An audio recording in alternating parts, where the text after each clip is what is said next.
హైదరాబాద్ నుండి USA, UK, Canada ఏ దేశానికైనా fastest international courier service avocai.com. Free pickup, free packing.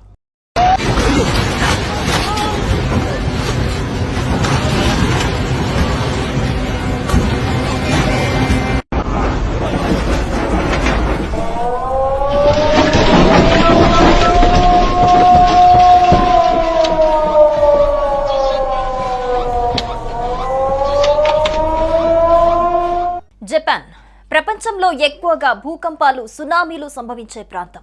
ముఖ్యంగా జపాన్ దీవుల్లో క్షణక్షణం భయంతో బతుకుతున్నారు. ఏ క్షణాన భూకంపం సంభవిస్తుందో, సునామీ ముంచేస్తుందోనని అక్కడి ప్రజలు వణికిపోతున్నారు. ఇందుకు కారణం గత 2 వారాల్లో 900 సార్లు కంపించిన భూ ప్రకంపనలు చోటు చేసుకోవడమే.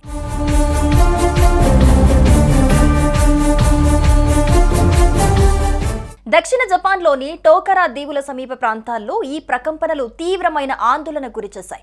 జూన్ 21 నుంచి ఇప్పటి వరకు ఈ ప్రాంతంలో దాదాపు 900 సార్లు భూమి కంపించింది.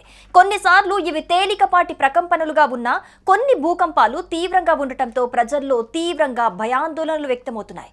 బుధవారం కూడా మరోసారి భూ ప్రకంపనలు వచ్చాయి. ఇక్కడ 5.5 తీవ్రతతో భూకంపం వచ్చింది.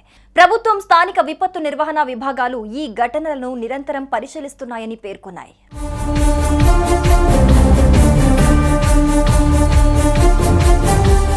ఈ వరుస పరిణామాలతో అప్రమత్తమైన యంత్రాంగం అత్యవసర పరిస్థితుల్లో ప్రజలను సురక్షిత ప్రాంతాలకు తరలించేందుకు అన్ని ఏర్పాట్లు పూర్తి చేసింది. జపాన్ వాతావరణ సంస్థ అధికారి అయాటకా ఎబిటా ఈ వివరాలను ధృవీకరించారు.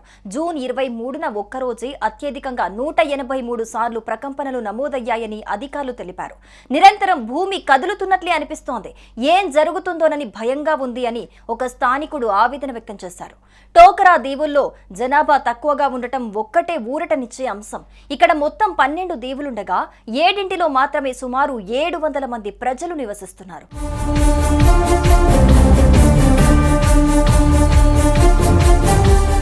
ప్రపంచంలోనే అత్యధిక భూకంపాలు నమోదయ్యే ప్రదేశాల్లో జపాన్ కూడా ఒకటి.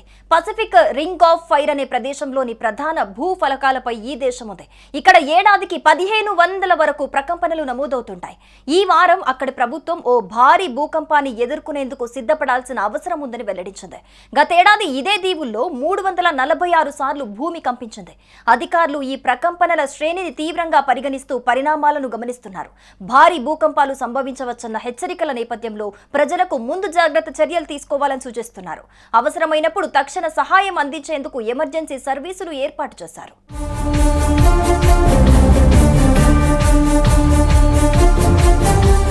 ఇక ఇదిలా ఉంటే బల్గేరియా దేశానికి చెందిన ప్రపంచ ప్రసిద్ధ కాలజ్ఞాని బాబా వాంగా జ్యోతిష్యం గురించి తెలిసిందే.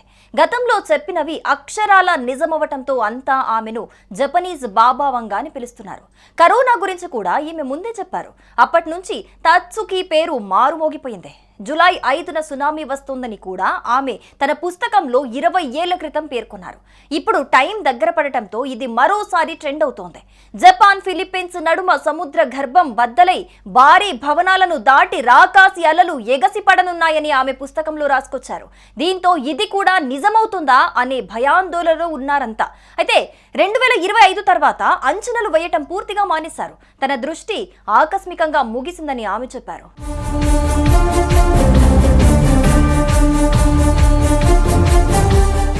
సుమన్ టీవీలో మీ పర్సనల్ అండ్ బిజినెస్ ప్రమోషన్స్ కోసం కింది నెంబర్కి కాంటాక్ట్ చేయండి.